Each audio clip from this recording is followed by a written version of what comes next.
की लड़ाई में कोई माई कलाम इसका जमीन हिंदुस्तान में नहीं बता सकता है कि आजादी की लड़ाई में कभी किसी मुसलमान के पीठ पर गोली लगी हो। हर वक्त मुसलमानों के सीने पे गोली लगी है, लेकिन भाजपाई के पीठ में भी गोली नहीं लगी है। इनके बाप दादा तो अंग्रेज की गुलामी करते थे, ये तो अंग्रेज के दलाल है। इसे हिंदुस्तान की मोहब्बत कहाँ से आएगी? मोहब्बत तो हमारे अंदर है। हमारे आबाद ने इस मुल्क में लाखों कुर्बानी दे करके हमारे उलमा इकराम तकरीबन 3 लाख उलमा इकराम की शहादत हुई है। किशनगंज वालों के लिए बहुत ही फख्र की बात है कि इस शानदार प्रोग्राम की सदारत हमारे अमीर शरीयत बिहार झारखंड उड़ीसा हजरत मौलाना फैसल वली रहमानी साहब कर रहे हैं। वो यहाँ तशरीफ फरमा है और डाइस पर बैठे हुए तमाम मेंबरान असेंबली, तमाम पार्टियों के खुसूसी तौर पर मैं इस्तेमाल करता हूँ कि मनोज झा राज्यसभा सांसद, जिन्होंने अमित शाह से आंख में आंख मिला के बात की और पूरे पार्लियामेंट में जिस तरह से तमाम इश्यूज पर, मुसलमानों के हो, दलितों के हो, पिछड़ों के हो, तमाम इश्यूज पर जिस तरह से जोरदार तरीके से आपकी लड़ाई लड़ते हैं, बहुत कम ही लोग ऐसे मिलते हैं। हम 3 बजे तक बैठने में कशमकश कर रहे हैं, लेकिन जिस वक्त बिल पास हुआ था सुबह से लेकर 3 बजे रात तक, दूसरे दिन 3 बजे सुबह तक मनोज झा जी वहां बैठ करके बिल की मुखालफत करते रहे और अपनी पूरी कोशिश की कि ये बिल पास नहीं हो पाए। और राष्ट्रीय जनता दल के नेता आदरणीय लालू प्रसाद यादव जी, मैं मुबारकबाद देना चाहता हूं, इस मंच से मैं उनको सैल्यूट करना चाहता हूं। जिस शख्स ने अपने किडनी को बदलवा लिया लेकिन अपने विचारधारा को नहीं बदला। अमीर शरीयत मौलाना सैयद फैसल वली रहमानी साहब की क़यादत में गर्दनी बाग में जब धरना हुआ था इसी बिल के खिलाफ, इन्होंने आह्वान किया था तमाम लोगों को।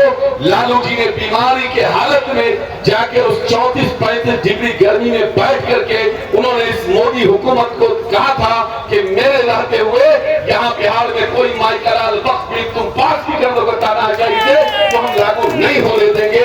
और तेजस्वी जी ने भी बैठ के वहां दोनों आदमी बैठ के इस लड़ाई को लड़ने का काम किया। मुझे याद है तो वो जब हमारे पास पार्लियामेंट पर लोकसभा में एक भी सांसद नहीं थे, 19 से पहले 14 है वो, 19 के बाद 19 के हमारे एक भी सांसद नहीं थे, लेकिन राज्यसभा में मनोज झा वहां थे और उस बिल के खिलाफ जबरदस्त तरीके से लड़ाई लड़ी थी। काफी उस वक्त याद होगा आपको, उस वक्त भी उन्होंने कहा था कि मेरे रहते हुए सीए पास नहीं होगा और पूरे मुल्क में पहला ऐसा लीडर है तेजस्वी यादव जिसने रात के अंधेरे में वो बिल भी पास हुआ था।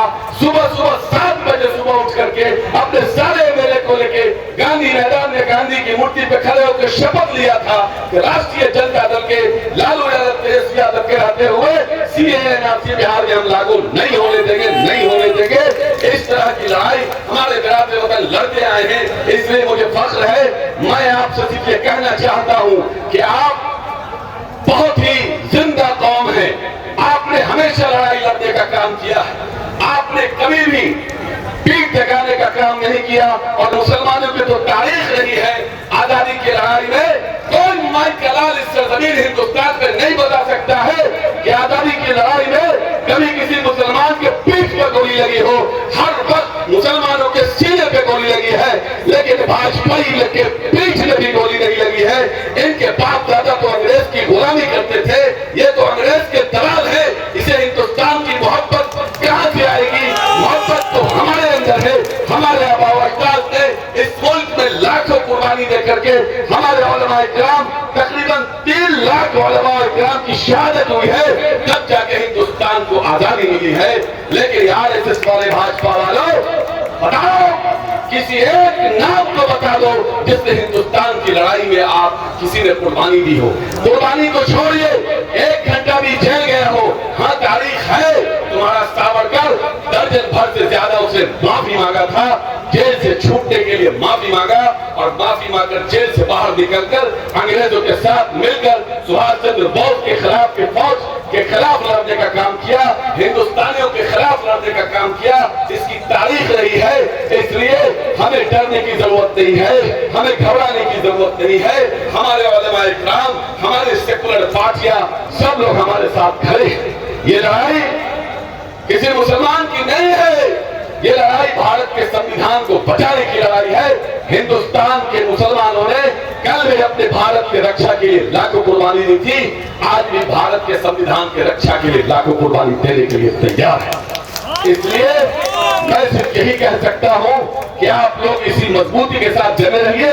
किसान आंदोलन से हमें सीखने की जरूरत है। जिस तरह से शांतिपूर्ण प्रदर्शन किया उन लोगों ने, कभी किसी बहकावे में नहीं आए, बहुत तरह का उन लोगों को प्रोवोक करने की कोशिश की, लेकिन वो लोग शांतिपूर्ण प्रदर्शन करते रहे और किसान बिल वापस लेने पर सरकार मजबूर हुई। हम भी शांतिपूर्ण प्रदर्शन करते रहेंगे और इनको मजबूर करेंगे। ये बिल किसी भी हाल में, हम किसी भी हिंदुस्तानी जो थोड़ा भी संविधान पर यकीन रखते हो, चाहे वो किसी भी धर्म और जाति के हो, उन्हें यह बिल किसी भी हाल में मंजूर नहीं है। आप इसी तरह से जगे रहिए, खड़े रहिए, डटे रहिए।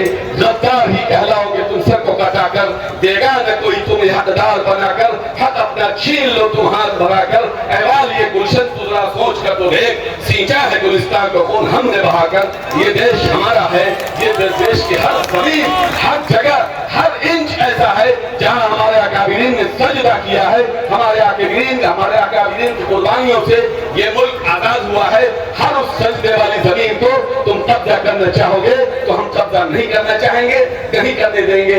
आखिर में हम तमाम मुंतजिमीन को, किशनगंज वालों को, इस जो वक्त एक्ट को जो सेंट्रल वक्त कमेटी है, मैं इन तमाम लोगों को मुबारकबाद देना चाहता हूं कि आपने एक बड़ा प्रोग्राम किया।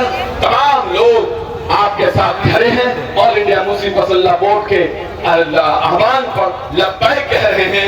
अमीर शरीयत मौलाना सैयद फैसल वली रहमानी साहब खुद यहाँ मौजूद हैं। इमारत शरिया, जमात उलमा हिंद, जमात इस्लामी, जमात अहले हदीस और तमाम मिली तंजीमों का मैं शुक्रिया अदा करता हूँ और मैं वादा करता हूँ आप जब जब आवाज देंगे हम लब्बैक कहेंगे।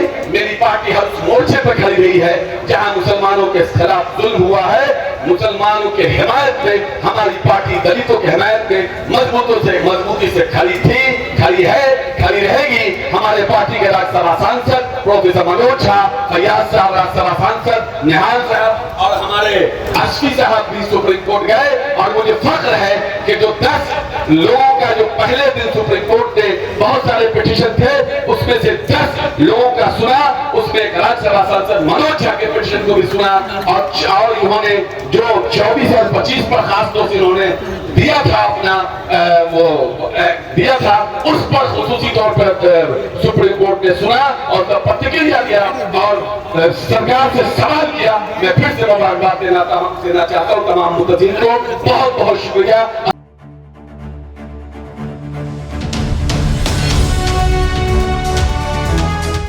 ट्रू रिपोर्ट्स, सच आप तक।